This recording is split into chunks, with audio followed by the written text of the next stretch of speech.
আল্লাহ আমার সৃষ্টিকর্তা, আল্লাহ আমার সবার কাছে প্রিয় যিনি, তিনি আমার রব।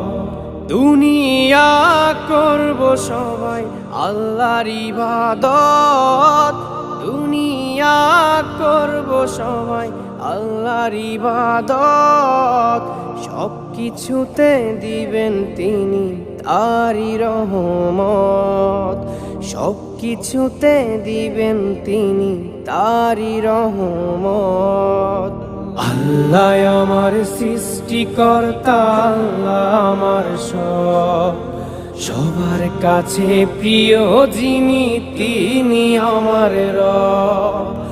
আল্লাহ আমার সৃষ্টিকর্তা, আল্লাহ আমার সবার কাছে প্রিয় যিনি।